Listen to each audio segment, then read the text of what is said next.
afternoon, ladies and gentlemen, fellow teachers, colleagues, and students.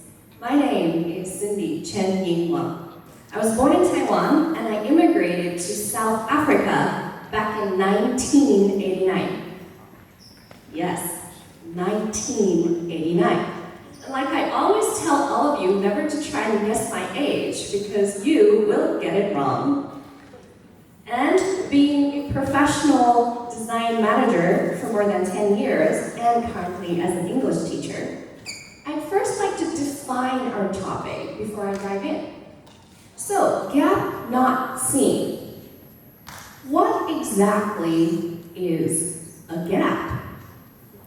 Well, defined by dictionary.com, it is an opening or an empty space, or it can also be perceived as differences, some type of disparity. But simply put, in my own opinion, a gap is simply just the distance between two things. For example, the gap, physical gap, external gap between you and me, as I am now on stage and you in the audience. But also there is a different type of gap, an internal, emotional gap, which is usually more difficult to depict. And obviously, my speech today will mainly focus on the internal, more emotional gap that we are experiencing every day in our lives. So, as you may have imagined, and many of you are my students, you may have experienced and heard me say this in the classroom many, many times. Growing up in South Africa during the apartheid era, also being an Asian, definitely resulted in many, many external and internal gaps. In many schools, every time I entered a school or on my first day when the school or the dean, the principal would introduce me, I'd always be that Cindy. Let's welcome that Cindy. And I'd realized that the whole school had already knew who I was even before I got there. It wasn't after many, many years that I realized and got accustomed to these external and internal gaps. It has become a norm for me. Even when I returned to Taiwan to pursue my bachelor's degree, I had become that African girl who couldn't read or write Chinese. And after many years of working both as a project manager and as an English teacher, I've noticed the common problem between external and internal gaps. And obviously, this is one that I'd like to share with you today. For example, during my many cases of design managing, we get businesses coming to the designer saying, yes, we're having a campaign for this summer. Please design something cool, something funky. And my designers would look at me and say, well, black is cool. White can also be cool. So what do you mean when you say funky? Right? This language barrier, or I wouldn't really define it as a language barrier, between businesses and designers are inevitable. They don't speak the same language. But what can we do about this gap? And after many years, up until now even, I look back onto these cases and experiences and I think, is it really just a language barrier? But in actual fact, these gaps are actually emotional gaps along with personal experiences and different expectations. So let's put that same scenario into the classroom environment. As today, I'm mainly focusing on an educational environment. What type of gaps do we have within a classroom? All right, so I'm going to share with you some of the examples that you're very familiar with. Maybe you'll laugh at them, but it's a reality that we experience them every day. For example, good morning, everyone. Please line up. Did you do your homework? No. Well, why not? I forgot. I didn't have time. I don't know. There's definitely a difference in the expectations from the teacher with the class. And when these things are not aligned, that's when all hell breaks loose and everybody can get quite upset. Being an international school, here comes the emph of my speech, okay, if you're listening quite carefully. What can we do in an educational environment to decrease, because we really can eliminate these gaps. These gaps are everywhere, right? External, internal gaps happen all of the time. But what can we really do to decrease this intensity between teachers and students within a learning environment? Have you noticed, actually, that people naturally fill in these gaps with all of the information that we receive all around us? Gaps naturally feel uncomfortable, right? Uncomfortable. And we fill these gaps with what? With the information that we receive all around us. But here's the problem. Is all of the information that we hear and see and experience always correct? That's where the problem lies. We all of us, from different perspectives, fill in these gaps with what we perceive to be right, without further communication. And being in an international school, being part of the IB curriculum, I'd actually like to talk a little bit about the IB structure. Many teachers actually think that the IB structure is too complicated. It's inapplicable to students with low English proficiency.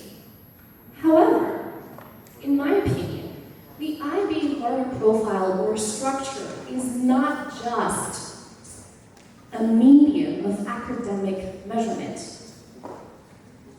It ultimately is a way of learning. It's a way of life. If we want to close in these external and emotional gaps, if we want to decrease this intensified classroom environment and work towards a more harmonious learning environment, isn't the 10 IB learner profiles exactly what we should be doing? As teachers, we should exert the goodness of the 10 IB learner profiles to be role models to students, to show not only that we can teach you facts within the classroom, because really, have you ever thought about it, teachers, experienced teachers? In a classroom environment, in your many years of experience, have you not had a student be more knowledgeable than you? Have you ever met those students who question your authority and they argue for what they believe is right? And in these circumstances, do we argue with them and demand them to listen to us? I don't really think that would be a good idea. And I'd like to share with you an example. So for this second semester, we had a unit on future. And my students, for the final unit project, they had to design a type of time machine. And this time machine had to solve a particular problem back in history.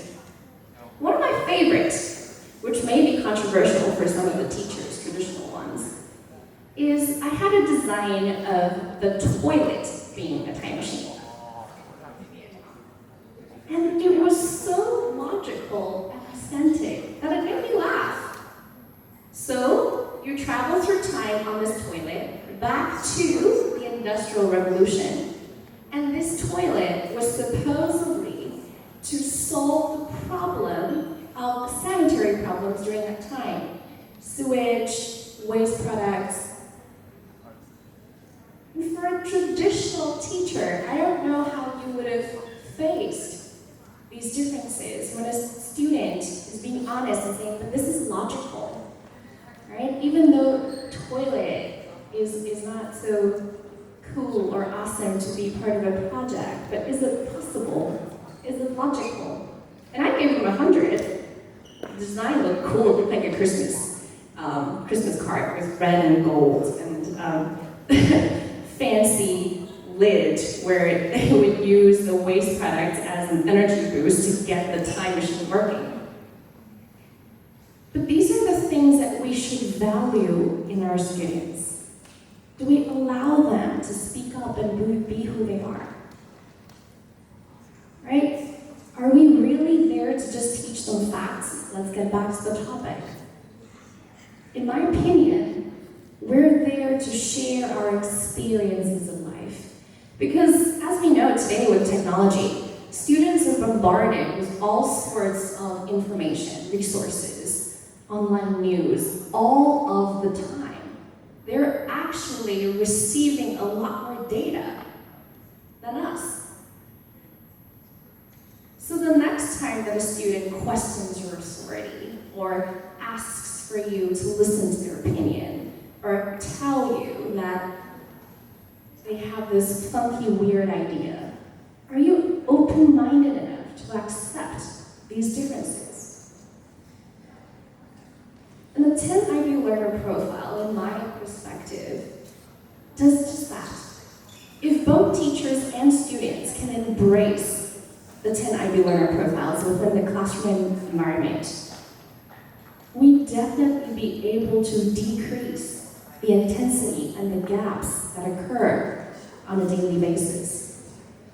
The 10 IB learner profiles asks us to be thinkers, inquirers, to be caring for the environment, to be reflective, to be open-minded, to be knowledgeable, to take risks and to be balanced. Okay? To be knowledgeable. Isn't all of these things what we are doing in life already? Why does it have to be seen only as an academic structure?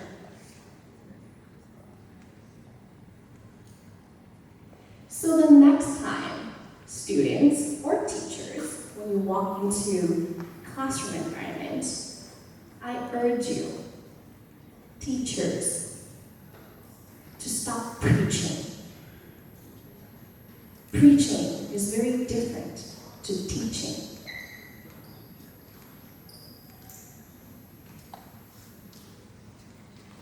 And I'd like to end my speech today with two of my favorite quotes. First is one that I'm sure most of you would know. It's always in my classroom. It's by Benjamin Franklin. Tell me, and I forget. Teach me, and I remember. Involve me, and I learn. And the second one has guided me as a person, not just as a teacher, throughout life, is when I share my experiences and tell my story to other people. And that is, to teach, is to touch lives. So if we are, all of us, teaching each other, students can also become teachers in a learning environment. They share wonderful information about now. And teachers, share your experiences with the students, not just about facts.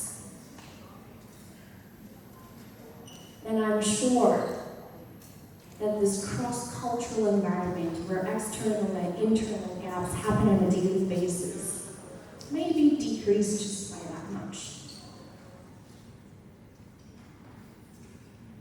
So, for everyone, fellow colleagues, we're teachers, not preachers. And I hope you have all